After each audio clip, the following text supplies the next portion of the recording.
बिस्मिल्लाहिर्रहमानिर्रहीम। मेरे साथ आज हैं अज़हर अब्बास साहब और मेरे इरफान आज़ाद साहब हैं। हम आज इस क्यूरी के ऊपर गुफ्तगू करेंगे कि जब लाहौर शहर के अंदर या कहीं भी प्रॉपर्टी ख़रीदी जाए तो जो पहला स्टेप है वो इसमें क्या होगा। तो जैसे कि ये फ़िज़िकली हमें नज़र आ रही हैं चीज़ें, तो ये हमारे दोस्त हैं, यूक्रेन में हैं, उनके एक भाई यहाँ लाहौर में हैं, ताहिर साहब उनका भी नाम है। और यूक्रेन वाले जो दोस्त हैं वो लाहौर में प्रॉपर्टी ख़रीदना चाह रहे हैं। उन्होंने अपने भाई को ये रोल असाइन किया कि आप जाएं और प्रॉपर्टी तलाश करें। तो वो ख़ुद गए हैं और उन्होंने जाने के बाद ये जो है ये डॉक्यूमेंट और ये डाटा जो है वो हमें प्रोवाइड किया है। और उन्होंने हमें कहा कि आप इसमें हमें लीगली असिस्ट करें कि ये चीज़ें हमें फ़रोख्त कुनंदा ने मुहैया की हैं। अब लाहौर में ये ट्रेंड है कि अगर आप कोई भी सौदा किसी से करते हैं तो वो सब एक कॉन्सेप्ट कच्चे टोकन का इसमें आया हुआ है, जबकि वो लीगली कच्चा टोकन कुछ भी नहीं होता। कच्चे टोकन से मुराद उनका ये होता है डीलर हजरात का कि आप हमें कुछ पैसे दें ताकि हम आपको कॉपीज़ मुहैया करें। हालांकि ये बिल्कुल गलत बात है कि कच्चा टोकन यानी एक चीज़ आपने भी चीज़ दिखाएंगे ही तब जब आप उनको कुछ ना कुछ दें। तो वो बहरहाल जो प्रैक्टिस चल रही है उसके मुताबिक वो अपने कार्ड पे को 5,000 10,000 रुपये लेके आपको इस तरह की कापियाँ मुहैया कर देते हैं। और उसके बाद जो लीगल एडवाइज़र है लोग उसके पास जाते हैं और वो कहते हैं कि जी ये आप इन डॉक्यूमेंट्स को या डाटा को कंसर्न क्वार्टर्स से चेक करवा दें।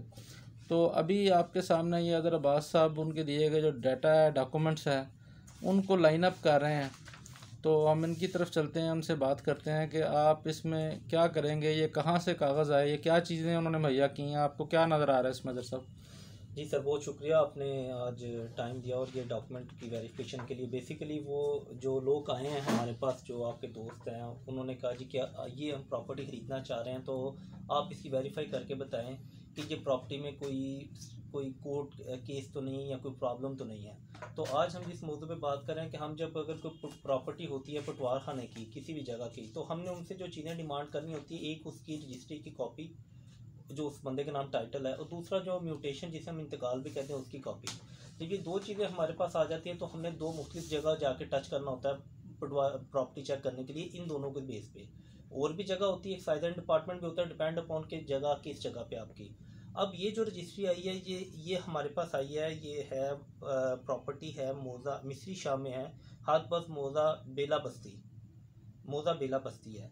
तो पहले स्टेप पे हम जाएंगे इसके पटवार खाने, और पटवार खाने जाके जो फर्द पटवार होगी उससे हम वेरीफाई करवाएंगे कि भाई ये इंतकाल नंबर है हमारा, मतलब ये हमारे पास, मैं एक शाम पे दिखाता हूँ, ये इंतकाल की कॉपी शो हो रही है, इस पे एक इंतकाल नंबर लिखा है, इसी के ऊपर आपकी सेल डेट नंबर लिखा होता है जिसकी बेस पे ये इंतकाल हुआ था, बई नंबर भी होता है, जिल्द भी होता है, जो सारा होता है। पहले हमने डाटा लहदा कर लिए, 5 प्रॉपर्टीज़ हैं। अब इसकी हमने सबसे पहले जाके पटवारी से चेक करना है कि भाई तुम्हारे पास कोई स्टेक अंदराज तो नहीं है। अगर स्टेक अंदराज नहीं है तो उसके बाद हमने इसे काउंटर जाके, एक पर्च सरकार होती है पटवार इंतकाल की, उसको हमने जाके जो ज़िला कचहरी में होगी या कैंट कोर्ट में होगी, वो एक मखसूस टाइम है, वो वहाँ से पता चल जाएगा कि ये कहाँ पे पर्च सरकार है इस इंतकाल की। उसकी हमने सदका कापी देनी कि इंतकाल कहाँ पे लिखा होता है, जरा करीब करके दिखा दें। इस फर्द के ऊपर जहाँ इंतकाल लिखा होना चाहिए, फर्द के ऊपर इंतकाल ये थोड़ा सा मिसिंग है यहाँ से। रजिस्टर खाना नंबर कौन सा जिसमें नजर आता है? नंबर इसमें नहीं होता, साइड पे दिखाएं जरा, मुझे दिखाएं। मैं ये लिखा हो यहाँ हाँ नज़दीक करें ना इसके, यहाँ कैमरे पे मैं नज़र आए कि ये नज़र आ रहा है हमें इस वक्त राइट कॉर्नर जहाँ नाम मालिक हवाल लिखा हुआ है, वहाँ आपको हवाला नंबर नज़र आ रहा है 47756 है और 47755 है, मंसूर शुदा 6/9/2007। तो ये फ़र्द है, इसका इंतकाल नंबर यहाँ पे इन्होंने मेंशन किया हुआ है। अब पहला स्टेप इन्होंने बताया कि हम पटवार खाने जाएंगे और जाने के बाद ये फ़र्द उससे वेरीफाई कर रहे हैं कि क्या ये आपने जारी की है या नहीं की है। नहीं, ये फ़र्द देखें, ये फ़र्द तो इंतकाल की मिल जाती है मालिक को, जैसे इंतकाल पास होता है वो फ़र्द बरा रिकॉर्ड फर्द बरा जो भी लेके आता है, ये फ़र्द नहीं, ये इंतकाल की पर्द है। ये इस वक्त जो आप दिखा रहे हैं मुझे, मेरा ख्याल ये इंतकाल मुझे इंतकाल है। हाँ जी, ये पर्द नज़र आ रही है, नंबर शुमार इसका नज़र आ रहा है। नाम हवाल, अच्छा ये फर्द, ये भी वो परत उसकी परत इंतकाल इंतकाल है। अच्छा ठीक होगा। पहले अब तो हमने परत इंतकाल चेक करनी है, परत इंतकाल पे ही हमें पता चल जाएगा पटवारी से क्या लेकिन लोग अमूमन इंतकाल की कॉपी नहीं लेके आते, वो ताज़ा अगर नहीं फर्द लेके निकलवा आते, के लाते अगर वो हैं। नहीं लेते तो उसका हल होता है कि रजिस्ट्री के ऊपर यहाँ पे इंतकाल नंबर आपका मेंशन होता है, वो हाथ से लिखा वो होता हाथ से लिखा होता है, उसकी तारीख भी लिखी होती है। है जी, ठीक हो अगर गया। आप नहीं भी है तो आप ये प्रॉपर्टी ले जाएं, उसे जाके बताएं ये दस्तावेज नंबर है, ये बई नंबर है जो एंड पे लिखा होता है, सॉरी ये दस्तावेज नंबर है, डॉक्यूमेंट नंबर, वॉल्यूम नंबर, जिल्द नंबर, उसका बुक नंबर, वॉल्यूम तारीख, नंबर। सब रजिस्ट्रार। अगर ये पटवारी के पास जाएंगे तो वो उस वक्त का रजिस्टर निकाल के बता देगा इसका ये इंतकाल है। लेकिन यूजुअली वो जो दस्तावेज नंबर की बजाय वो ज़्यादा अपने नंबर शुमार पे चलते हैं, वो इंतकाल नंबर डेफिनेटली मांगते चलते हैं हैं। अगर आप उनसे मांग ले तो बेहतर है, अगर ऊपर मिल जाए तो फिर भी ठीक है, अगर इससे तो इस बंदे ने तो हमें डायरेक्ट। अच्छा एक स्टेप तो ये है कि इस स्टेज पे थोड़ा सा मैं ये भी डिस्कस कर लूँ कि बज़ाहिर ये प्रॉपर्टी इकट्ठी बनी हुई है जी, यानी वे वहाँ पे, ये शायद आपके इल्म में नहीं है, मुझे बताया गया है कि ये एक प्रॉपर्टी कमर्शियल प्रॉपर्टी है। अब जब ये रजिस्ट्रियाँ हमें प्रोवाइड की गई हैं तो ये 4 हैं या 5 जो नज़र आ रही हैं, अब ये 2 3 4 5 अब रजिस्ट्री 5 रजिस्ट्रियाँ स्प्लिट करके उस बंदे ने करवाई हैं, पिछले मालिक ने। और सबसे पहली बात जो हमें इसमें नज़र आ रही है कि ये है कमर्शियल प्रॉपर्टी, लेकिन इसको सकनी करके पिछली बार पास करवाया गया, ऐसा ही है। और ये यहाँ पे यूं, और ये मालकान भी डिफरेंट नज़र आ रहे हैं जिनसे ये थोड़ी थोड़ी करके रजिस्ट्री करवाई गई है। तो ये एक स्टेप हमने ये भी एक्सप्लोर करना है कि ये आखिर क्या वजूहत थी कि ये स्प्लिट करके क्यों रजिस्ट्रियाँ करवाई गई।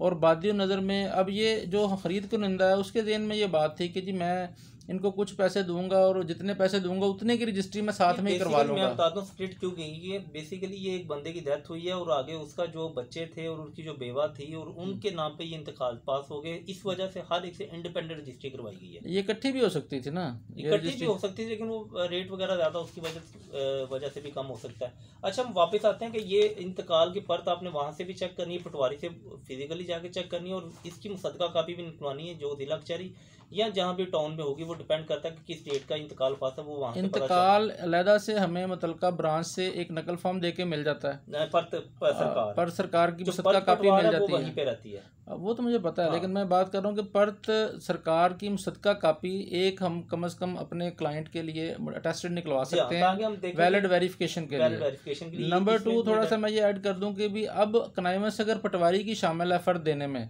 हो सकता है उसने किसी को गलियों की फ़र्द दे के भेज दिया हो, और ज़्यादातर क्राइम क्रिएट ही नज़र आता है कि वो जो लोअर स्टाफ है वो करता है, हो सकता है। तो उसके लिए ज़्यादा ज़रूरी ये है कि हम इसमें एक दरख्वास्त मुतल्लिका एसी को दें और ये उससे एक रिपोर्ट तलब कर लें इसको साथ लगा के, इसके अंदर कोई लीगल हुक्म तो नहीं है। जी हाँ, ये भी है। मैं इस मेरे दिन में भी ये नज़र आ रहा है कि मुझे याद है कि एक दफ़ा मैं हाईकोर्ट में पेश हुआ तो एक मकान ऐसा था जिसके अंदर से नारकोटिक्स बरामद हुई थी, और इवन उस खातून ने, वो एक शहीद की बेवा थी, और उन्होंने वहाँ से रिपोर्ट ली थी सब रजिस्ट्रार से ख़रीदने से पहले कि इसके ऊपर किसी किस्म का कोई बार तो नहीं है। रिपोर्ट होने के बावजूद वो जो है बाद में पता लगा कि ये इसमें से नारकोटिक्स बरामद हुई है और कानून के CNSA के लॉ के मुताबिक वो कॉन्फिस्केट हो गया। तो वो जो बेवा थी उसने आगे बढ़ा, वहाँ पे उसके कौंसल थे बल्कि पेशावर से आए थे, और उन्होंने आर्गू किया कि मेरा क्या कसूर है, मैंने मुतल्लिका इसी के ज़रिए रिपोर्ट भी ली इसके ऊपर कि इस पर कोई बार तो नहीं, मैंने मुतल्लिका रजिस्ट्रार ऑफिस से लिखवाया ख़रीदने से पहले इसके ऊपर कोई बार तो नहीं, लेकिन हाई कोर्ट ने उसको रिलीफ नहीं दिया था। ये बहुत ख़तरनाक होती है बात कि जब हम कोई प्रॉपर्टी ख़रीदने जा रहे हैं तो ये एक तो ये चीज़ देखनी होती है कि इसके ऊपर कोई पहले से बार तो नहीं। हाई कोर्ट ने कहा ठीक है आपसे फ्रॉड जिस बंदे ने किया आप उसके खिलाफ कार्रवाई करें, लेकिन अगर पहले से नारकोटिक्स बरामद हुई है तो मकान अब CNSA वालों का। एक ये मैंने देखा, मतलब कबाहत थी इस हवाले से। मैं तो माजी के अपने एक्सपीरियंसेस शेयर कर रहा हूँ कि फ़्रॉड किस किस तरह से लोग करते हैं। नंबर 2 एक वेरिफिकेशन हमने ली AC से। नंबर 2 हम सब रजिस्ट्रार ऑफिस से भी रिपोर्ट लेंगे इसमें जब पटवारखाना क्लियर हो जाए। दूसरा आपने आना है सर सब रजिस्ट्रार के पास, सब रजिस्ट्रार के पास इसके आप इसकी टेस्टेड कॉपी अप्लाई करेंगे। ये 3 चीज़ें लिख के, document, book number, volume number और डेटेड, जब ये लिखे करेंगे तो वो अंदर से इसकी टेस्टेड कॉपी निकल आएगी। अब आपने ये चेक करना है कि जो फोटो कॉपी उसने दी है क्या वो क्वाइफ उसमें मिलते हैं। वो होता है लोग अक्सर क्या फ्रॉड करते हैं कि वो ये पीछे वाली बैक ये लगाते हैं, अंदर वाला फ्रंट पेज कोई और होता है। वो आपको टेस्टेड कॉपी से भी हमारे साथ तीसरा भी वाकया हो चुका है कि हमने जब ये टेस्टेड कॉपी निकलवाई अंदर कुछ और था और बाहर कुछ और था, पीछे नंबर वही लगा हुआ था। तो एक ये वेरिफिकेशन होगी। तीसरी वेरिफिकेशन है कि अगर आप मज़ीद जानना चाह रहे हैं कि अब आजकल कोर्ट में उन्होंने ये बंदे का मतलब अगर कोई श्योरिटी देने जाता है गार्डियन में, सक्सेशन में या अपना बेल में या जहाँ पे भी वो एक सर्टिफिकेट जारी करते हैं क्योंकि डाटा सेंट्रलाइज कर रहे हैं। अगर तो इस शख्स ने जिससे प्रॉपर्टी खरीदनी है उसका आईडी कार्ड नंबर देंगे, अगर इसने कोई सर्टिफिकेट जारी किया है तो वो हमारे सामने आ जाएगा क्या इस प्रॉपर्टी पे कोई लियन तो नहीं है, इसमें कोई इसने श्योरिटी तो नहीं इसकी प्रॉपर्टी के बेस पे दी। क्योंकि ये बंदा बेच भी जाएगा तो कल को प्रॉपर्टी वहीं पे रहती है, वो बंदा जिम्मेदार नहीं होगा, जिसके नाम पर प्रॉपर्टी कुर्क होगी उसको बचने के लिए ये भी एक वेरिफिकेशन है जो आप करवा सकते हैं। और इसके बाद 3 बातें आपने हमें बता दी। एक, हमने पटवार खाने जाना है तो उससे ऑरली पूछना, और बहुत ज़्यादा सिक्योर करना तो इसी से मार्क करवा के उससे रिपोर्ट लें। जी हाँ। नंबर 2, हमने सब रजिस्ट्रार ऑफिस जो है वहाँ से जाके आपने स्टे क्लर्क से भी फिजिकली पूछा जा सकता है, और इसकी मुसद्दका कापी भी हमने लेनी है इस रजिस्ट्री ब्रांच से, इस रजिस्ट्री की। और नंबर 3 आपने बताया कि भाई जो आजकल सेंट्रलाइज जो सिस्टम हो गया, अगर कभी भी श्योरिटी अगर इस प्रॉपर्टी पे दी गई है तो विद इन लाहौर वो वेरीफाई हो सकता है। अच्छा, चौथी चीज़ जो कभी भी चेक नहीं हो सकती है लेकिन अभी कानूनी हवाले से बड़ी अहम है, यानी 1-2 दफ़ा हम सौदा ख़रीदने के लिए गए तो उसमें हमने बयाना 20 करोड़ रुपया दिया और वो शायद 1 अरब से ज़्यादा की प्रॉपर्टी थी। तो उसमें हमने उनसे मुतालबा किया कि आप निकाहनामा भी दिखाएं, क्योंकि अगर वही प्रॉपर्टी किसी शख्स ने अपने निकाहनामे में अपनी बीवी को हकमहर में लिख के दे दी गई है तो वो लेटेस्ट बाय जो लॉ आया है हाई कोर्ट का या सुप्रीम कोर्ट का, वो ये कहते हैं कि ये निकाहनामे में लिखी गई कोई भी शर्त या कोई भी दी गई चीज़ जो है वो रजिस्टर्ड डॉक्यूमेंट या रजिस्ट्री काउंट होगी। तो वो जब बड़े सौदे होते हैं तो उसके अंदर वो लोग निकाहनामों को भी देखते हैं जाके फिजिकली। नंबर 4 जो चीज़ देखने वाली है जो मैं ऐड कर रहा हूँ इसमें कि पिछले प्रीवियस बिल्स हैं, कि जो बंदा यहाँ पे रह रहा है उससे हमने पिछले बिल भी लेने हैं, मतलब जो बिजली पानी गैस के जमा शुदा हैं। फिर हमने अगर ये खाली प्लाट है तो एक एनओसी है वो एक्साइज की जो रजिस्ट्री के साथ लगती है वो भी रिक्वायर करनी है इनसे। और अभी हम बयाने तक नहीं पहुँचे हैं, यानी ये जो बातें सारी वेरिफिकेशन की हैं कि लोग वकला के ज़रिए चाह रहे होते हैं कि हम अपनी प्रॉपर्टी ख़रीदें, तो वकला जो हैं उनको पता हो कि हमारे सामने अगर डॉक्यूमेंट्स आते हैं तो एक चेक लिस्ट वो अपने पास तैयार करें, तो और ये स्टेप बाय स्टेप इसकी चेकिंग करें और ये इन्हें पता हो कि जब हमने बयाने में बैठना है तो कौन कौन सी चीज़ों को मलूज़े खातर रखना है। तो इसके साथ ये वेरिफिकेशन के मैंने 4 स्टेप्स पे हमने बातचीत की। अब मैं बयाने की तरफ जाना चाहूँगा कि अगर हम इस पर बयाना करने किसी के साथ जा रहे हैं तो क्या क्या चीज़ें हमें जो हैं वो पहले डिस्कस कर लेनी चाहिए। सबसे पहली बात कि जिससे सौदा करने जा रहे हैं उससे पहले पता हो, उससे बल्कि उससे भी पिछला स्टेप ये है कि अगर किसी प्रॉपर्टी डीलर के ज़रिए हम सौदा करने जा रहे हैं तो सबसे ज़रूरी बात यह है कि गुफ्तगू शुरू होने से पहले आपको पता हो कि प्रॉपर्टी डीलर को हमने देना क्या है। 90% लड़ाइयाँ शुरू हो जाती हैं, पार्टीज़ को बैठा देते हैं प्रॉपर्टी डीलर, और जिस वक्त सौदा हो जाता है वो कहता है मैंने तो 2% लेना। अब 2 करोड़ की प्रॉपर्टी है, वो कहता है 4 लाख मुझे दे दो। अब वो उससे क्वाइट बेटर ये है कि जिस वक्त खौफ की फ़िज़ा है और इनिशियल स्टेज है तो उस स्टेज पे हम उन्हें कहें कि जनाब हमने 1% देना है, हमने 50,000 देना है, तुमने इधर से लेना। यानी सबसे पहला काम जो मिडल मैन है, जो ब्रोकर है, उसकी फ़ीस तय करना कि भाई हमारी फ़ीस कल को तय हो ना हो, हमारा सौदा हो या ना हो जाता है तो तुम्हें ऐसे पैसे मिलेंगे, यानी ये तय करना होता है। तो करंट प्रैक्टिस यूजुअली ये है कि अगर जो बड़े सौदे हैं उनमें वो लोग 1% पहले तय करते हैं और जो छोटे सौदे हैं उनमें वो 2% की तरफ जाते हैं। और अगर ख़रीदार या फ़रोख्त कुनिंदा पहले से कोई तेज़ आदमी है तो वो ये भी तय कर लेता है कि मैं तुम्हें फ़िक्स 10,000 दूंगा या तुम्हें मैं 20,000 दूंगा।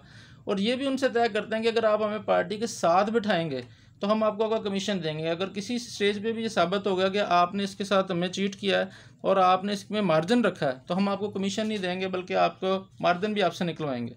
तो ये सारी बातें पहली स्टेप पे ये वेरीफाई करने वाली होती हैं। नंबर 2, जब सौदा करने जाएँ तो ये बड़ा ज़रूरी है बयाने के वक्त ये तय करना होता है कि सौदा किस चीज़ का हो रहा है। मेरे साथ 10 दफ़ा ऐसे हुआ है कि हम सौदा करने के लिए जब बयाना हो गया, जब फाइनल पेमेंट की तरफ जाते हैं तो कोई कहता है मैंने टंकी उतारनी, कोई कहता है मैंने पाइप उतारने हैं, हत्ता कि वायरिंग तक लोग खींच देते हैं और वो लोग कहते हैं कि इसका तो सौदा नहीं हुआ था, उसका हुआ था। तो पहला बयाने के वक्त चेक लिस्ट बनाएँ, हर चीज़ की तस्वीरें खींचें और ज़्यादा अच्छी बात यह है कि वो बल्कि बयाने की स्टेज पे वीडियोस बनाएं। हमारा एक केस चल रहा है उसके अंदर हमने इवन वीडियो भी बनाई है और जिस खातून से हमने ख़रीदा है वो फौत होगी, उसके बच्चे आ गए, वो कहते हैं ये तो सारा कुछ फिक्टिशियस है। अभी भी वो ना हमीद वगैरह के नाम से केस चल रहा है, स्पेसिफिक परफॉर्मेंस में 85 लाख अदालत में जमा करा चुके हैं। लेकिन वीडियो बनाने का हमें फ़ायदा ये हुआ कि उन्हें नज़र आ रहा है कि वो खातून जो है मरने वाली वो अपनी मौजूदगी में पैसे गिन रही है। तो वीडियो ज़रूर बनानी है जब अपने इकरारनामा करना है बयाने की स्टेज पे। हमने वो चीज़, चाहे वो छोटी सी एक कह लें कि एक पाइप भी है, क्योंकि ये बहुत मुश्किल होता है कि जब आप नया घर आप उसमें एक मोटर भी अगला उतार के ले जाए तो उस मोटर को उसी कॉर्नर में फिट करने पर दुगने पैसे लग जाते हैं। तो लिहाजा सौदा जिस वक्त हो रहा हो, सौदे में कीमतें तय करने से पहले पता हो किस चीज़ का सौदा है, पंखे हैं या नहीं है। तो उस वक्त लोग जो है ना वो कह रहे नहीं छोड़े जी ये कोई बात है करने वाली, अक्सर डीलर ही ख़राब कर रहे होते हैं। तो लीगल एडवाइज़र का काम यह है कि वो वहाँ पे वो हर चीज़ को राइट डाउन करे। और तीसरी चीज़ है मोड ऑफ पेमेंट, कि पैसे किस मोड में दिए जाएंगे आज, और फाइनल पेमेंट। हमने एक दफ़ा 22 करोड़ या 20 करोड़ पेमेंट करनी थी और हफ्ता हम घूमते रहे, वो कहते हैं जी आप हमें नकद दें और आप हमारी जगह पे दें। अब हमारे लिए 20 करोड़ को उठा के फिरना मुश्किल था। इवन हमने फिर वो एक हफ्ते या 10 दिन बाद आर्मर की गाड़ी मंगा के 20-25 हज़ार रुपये किराया दिया उसको, वो पैसा शिफ्ट करने के लिए। तो ये बड़ा अहम है कि बयाने के वक्त तय हो कि पैसे जो हैं वो किस शक्ल में दिए जाएंगे। और उससे जो अगली बात यह है कि जो अब लेटेस्ट जो हमारा मामला चल रहा है उसमें लेटेस्ट ये है कि आपको FBR इन्वॉल्व हो गई है। अब लोग रजिस्ट्रियाँ करवाते हैं जो बेस रेट के ऊपर आके पेमेंट्स करते हैं वो करंट रेट के ऊपर। तो ये भी एक भाम पाया जाता है कि एक बंदा कहता है कि जी मेरे पास पैसा ख़रीदा, वो कहता है, बेचने वाला कहता है जी मैं तो 1 करोड़ आपसे वसूल कर रहा हूँ, आप मुझे रजिस्ट्री 50 लाख की साइन करा रहे हैं। अब मैं बैंक में करोड़ रुपए जमा करवाने के लिए जाऊंगा तो वो मुझे पूछेंगे कि भाई आपने 1 करोड़ कहाँ से लिया, तो मैं ये दिखाऊंगा इकरारनामा। अब इकरारनामा करोड़ रुपए का है, रजिस्ट्री 50 लाख रुपए की है। तो ये जैसे जैसे FBR एक्टिव हो रही है ये चीज़ें हमें बयाने के वक्त तय करनी होंगी कि ये ना हो कि कल कलां को लोग जो है ना वो कहें जी नहीं जी आप 50 लाख की रजिस्ट्री है तो पैसे मैं आपको करोड़ दूंगा लेकिन लिखना 50 लाख है। तो ये एक ग्रे एरियाज़ हैं जो जिन लोगों जिस तरफ से भी हम हों, अगर हम ख़रीदार की तरफ से हैं तो हमने इस मोड ऑफ पेमेंट को भी सिक्योर करना है। हमने ये भी तय करना है वेन्यू क्या होगा, क्योंकि जैसे ही बयाने की ज़रूरत निकल जाती है बेचने वाले की, उसकी आंखें माथे पर होती हैं और वो कहता है कि जी मैं किसी तरह से निकल जाऊँ। एक तो ये वजह होती है, दूसरी ये है कि उसको ज़्यादा रेट लगना शुरू हो जाता है कि आपने 50 लाख में चीज़ खरीदी है, वो फौरी तौर पे 10 लाख ऊपर हमसाया देने लग जाता है। तो वो कहता है मैं बैकआउट कैसे करूँ। तो लिहाजा ये बहुत ज़रूरी है कि आप तमाम आपके जो राइट्स हैं वो आप उसके जो राइट डाउन करें पहले, आपको पता हो। और ये भी एक चेक लिस्ट बनाएं कि जब बयाना होगा तो मैंने इससे क्या लेना है, यानी अगर अगला स्टेप यह कि फ़र्द उससे लेनी है तो उसे पता हो कि काउंटर साइन शुदा चाहिए। अब अक्सर आपको डीलर कहते हैं जी आप तो वकील हैं जी, वहाँ से आप काउंटर साइन करवा लीजिएगा।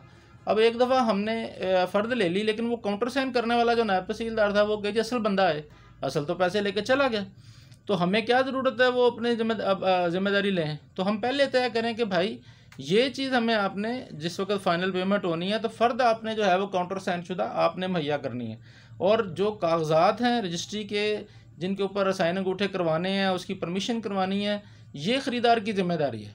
और पेमेंट जो है वो ख़रीदार ने देनी है और वसूल उसने करनी है, उसका तरीक़ाकार क्या होगा, और जो वकील साहब हैं और जो कमीशन एजेंट हैं इनके दरमियान क्या क्या इनके राइट्स हैं, क्या क्या लाइबिलिटीज़ हैं और क्या क्या ड्यूटीज़ हैं, इस पर हमने बात करनी है। ये चीज़ें आपने बाइफरकेट कर ली हैं इनसे। सुबह हमारा टाइम है, आपने सुबह इनके साथ पटवार खाने पहले जाएंगे आप जी, ये जो लोग हैं जी पटवार खाने। अच्छा, इसमें एक और भी चीज़ बड़ी अहम है कि ये जो प्रॉपर्टी हम इससे ले रहे हैं ये तो सारे लीगल एस्पेक्ट्स हैं, एक इसका सोशल एस्पेक्ट है। यही ख़रीदार जो है ये पिछली बार इसने मौजा कीर कलां के अंदर जो है वो प्रॉपर्टी सेम सारी चीज़ें वेरीफाई हो रही थी, लेकिन 20 साल पहले मौजा कीर कलां के अंदर जो प्रॉपर्टी थी जब हमने जाके सोशली वहाँ पर चेक किया जाके तो हमें पता लगा कि ये जो जगह है वो इस एग्जैक्ट इस जगह पर नहीं है। यानी इस चीज़ को जो है वो यानी उसकी रजिस्ट्री ठीक थी, उसका इंतकाल ठीक था, उसकी हर चीज़ कागज़ ठीक थे और 20 साल से वो बंदा बैठा भी हुआ था। लेकिन हमें जो है वो अकॉर्डिंगली वो जो उसकी एग्जैक्ट वो जो लोकेशन थी खसरा नंबर जो था वो वहाँ पर नहीं था जहाँ वो फिज़िकली एग्जिस्ट कर रहा था। तो ये बहुत ज़्यादा बारीकी का और बहुत ज़्यादा सेंसिटिव काम है ये, और इसमें ऐसी ऐसी कबाहतें निकलती हैं जो हमने कभी सोची भी नहीं है। इवन हमने कसूर के अंदर एक प्रॉपर्टी ख़रीदी और वो जिससे ली वो बिल्कुल ठीक थी। अब फ़र्द वाली जगह थी 4 स्टेप पीछे, यानी 4 स्टेप बैक जो एक रजिस्ट्री थी वो एक माँ ने प्रॉपर्टी फ़रोख्त की थी और माँ ने वो अपनी बेटी की बतौर गार्डियन साइन किए थे। और वो जो बेटी थी उसने बड़े होकर केस कर दिया कि मेरी माँ ने गार्डियन तो मेरी मुकर्रर हुई लेकिन गार्डियन परमिशन नहीं ली थी। तो इस ग्राउंड पे हमारी वो पूरी स्कीम जो थी वो कसूर की वो आज तक रुकी हुई है कि वो बच्ची बड़ी होकर वकील बन गई। अब उस वकील साहबा ने इस पर ये ऑब्जेक्शन लगा दिया कागज़ खोल के कि मेरी माँ ने तो मुझे पूछा ही नहीं, ना सेल परमिशन नहीं है, मेरे राइट्स इन्वॉल्व में पैसा जनाब ये, और वो उस एक फ़र्द उसके ऊपर वो 4 स्टेप पीछे जाके अब कौन देखे। तो लिहाजा ये जो गली मोहल्लों के जो प्रॉपर्टी डीलर्स हैं जो आपको ये कहते हैं जी वो क्लियर देंगे, एक ही डायलॉग उनका जी क्लियर मिलेगा, तो वो जो इनोसेंट लोग हैं वो जो है वो उनकी बातों में आ जाते हैं, उनके झांसे में आ जाते हैं। तो हम टॉलरेट करते हैं उनके साथ, हम उन्हें कहते हैं कि ठीक है आपने सौदा करवा लिया, आप अपना कमीशन लेते जाओ, लो जो मर्ज़ी करो, पर वेरीफाई हमें करने दो। तो ये वो प्रोसीजर था जो इब्तदाई स्टेज पे जो उसकी पहला स्टेप था। यदर साहब ने हमें गाइड किया, इरफान साहब को हम दोनों ने मुश्तरका तौर पे इसमें गाइड करने की कोशिश की। सर इसमें एक चीज़ ये भी होती है कि मुश्तरका खाते, अगर आपने भी थोड़ा सा हिंट दिया कि मुश्तरका खाता होता है कि वो हमें फ़र्द में से ये मतलब वो स्पेसिफाई नहीं हो सकता कि उसमें एक्चुअल वो हमारे जो एक बड़े खाते में से हमारा जो प्रॉपर पॉइंट है वो कौन सा है। लेकिन ये प्रॉब्लम ये है कि बटा लगाना इसको कहते हैं, यानी रेवेन्यू रिकॉर्ड में अगर बटा लगा हो तो इसका मतलब है उसको स्पेसिफाई कर दिया गया। अब यही तो प्रॉब्लम है कि जो रेवेन्यू रिकॉर्ड शहरों के अंदर प्रॉपर्टी एलडीए गवर्नड एरिया में बेचने ख़रीदने के लिए फ़र्द की डिमांड जो है वो पटवार खाने से की जाती है, और पटवार खाना जो है वो ज़रूरी ज़मीन को मेंटेन करता है। तो ये सारा कुछ जो है वो रेगुलराइज होने वाला है, और जो लेकुनाज हैं वो सिस्टम के अंदर होने की वजह से सफरिंग जो कर रहा होता है वो ख़रीदार कर रहा है या बेचने वाला कर रहा है, लोग कर रहे हैं इसमें। तो ये सालम खाते वाला बहुत बड़ा प्रॉब्लम है। बल्कि अभी जो नई फ़र्दें दे रहे हैं वो दे ही सालम खाते की रहे हैं, उसमें वो खसरा नंबर भी स्पेसिफाई नहीं कर रहे। जो नया डिजिटल इन्होंने सिस्टम किया है बता ही नहीं देंगे कहाँ से ये दे रहे हैं। तो वो अल्टीमेटली ये लिटिगेशन का घर है, यानी आगे जैसे जैसे बढ़े। यही है कि आप जिस जगह कोई जगह खरीद रहे हैं, मतलब आप आज मतलब ये हम ले रहे हैं 1 मरला 98 स्क्वायर फीट है, तो हम इस पे रजिस्ट्री पे इसका एटलीस्ट वो बनाएं, मैप बनाएं, जो कि अक्सर लोग मिस कर देते हैं। तो सिर्फ हदूद अरबा ज़रूर लिखा जाता है कि मशरिक में ये है, मगरिब में ये है, जनूब में ये है, प्रॉपर्टी दीग रहा है और ये सड़क है और ये है। अगर आप इसका हदूद अरबा मेजरमेंट के साथ अपनी रजिस्ट्री पे बना देते हैं, कल को बंदा साइन करता है तो एटलीस्ट आप इतना अपने आप को सिक्योर कर सकते हैं आप किस जगह पे बैठे हैं। अगर मजीद आपने देखना तो आप निशानदेही नहीं। अजहर साहब अगली बात यह है कि जब बदयांती के साथ बेची गई हो, हाँ। कि एक रजिस्ट्री पहले दे दी गई उसी जगह का नक्शा बना के, अब वो एक भाई था उसने वो उसकी आखिरी हाल तो ये कि आप अल्लाह तो कभी खरीद नहीं, ये बात नहीं है। मैं आपको सिर्फ बता रहा हूँ, पॉइंट आउट कर रहा हूँ कि लोग पहले नक्शा बना के मोहल्ले वकूफ के साथ एक भाई ने बेच दी। हाँ। अब दूसरा सड़कों की फर्द लाया, उसने भी सेम मोहल्ला वकूफ बना के बेच दी। अब ये वाली बात कि ये बेचने वाला और ख़रीदने वाला दोनों आउट हो गए। यानी गुज़िश्ता दिन में दो इलाकों से लोग आए, मेरे पास शिराज टाउन से लोग आए और खालक नगर से लोग आए, दोनों का सेम ये प्रॉब्लम था कि जब ख़रीदार और फ़रोख्त कुनिंदा दोनों के पास रजिस्ट्रियाँ थी, दोनों के ऊपर महल्ले वकूफ़ सही लिखा हुआ था, एक की 10 साल पुरानी थी, एक की 10 साल बाद की थी। तो जिन लोगों के पास राइट्स मौजूद होते हैं पटवार खाने के अंदर, वो अपनी फ़र्दों से कब्ज़ा ग्रुप जो है वो रजिस्ट्रियाँ तैयार करता है, और रजिस्ट्री तैयार करके वो जाके CCPO को दरख्वास्त देता है कि जी देखें जी मेरे पास रजिस्ट्री है, इसने कब्ज़ा कर लिया। अब आखिरी FIR जो थी शिराज टाउन वाली, उसमें तो सिर्फ ये कहा था कि जी मेरी रजिस्ट्रियाँ 2017 में, हालांकि जब उसने रजिस्ट्रियाँ करवाई वो 20 साल से लोग रह रहे हैं वहाँ पे, और उसने कहा जी नामालूम लोगों ने इस पर कब्ज़ा कर लिया। अब उन्होंने सेल बनाया हुआ और उसी तरह की FIR दर्ज होगी शिराज टाउन में। और जो खालक नगर वाली औरत कल आई थी वो अंदर बैठी हुई है, वो उसके ऊपर किसी ने रजिस्ट्री करवा के स्टे लिया, वो बिल्कुल गरीब औरत थी, और उसके बेटे को पकड़ के पुलिस लेगी कि देखो जी तुम यहाँ पे नाजायज़ काबज़ हो। तो ये हैरेसमेंट है, और ये सारे का सारा सिस्टम एक्चुअल रेगुलराइज होने वाला है, और एक वाइट कॉलर क्राइम का सेल जो है वो पुलिस को जो है वो पाकिस्तान में बनाना पड़ेगा, ताकि वो ऐसे लोग, आम तफ्तीशी तो इस सारी गोरख धंधे को नहीं समझता, 420, 68, 71 को समझने के लिए ज़रूरी है कि एक ऐसा बंदा जो सिविल और फौजदारी, इवन वकला नहीं समझता, जो दोनों काम करता है उसको समझ लगती है कहाँ पर जो है वो कॉन्ट्रैक्ट जो है वो क्रिमिनल लायबिलिटी बन गया। इसको समझना जो है ना वो हर वकील का काम नहीं है। जो फौजदारी काम करता है उसको सिविल नहीं आता, जो सिविल करता है उसको फौजदारी नहीं आता। तो ये डुअल एबिलिटीज़ को जो है वो इन्हेंस करने की ज़रूरत है, अगर हम चाहते हैं कि हम लोगों के दरमियान उनके जो राइट्स हैं वो सिक्योर करें। थैंक यू वेरी मच जनाब, आपने टाइम दिया। अस्सलाम वालेकुम।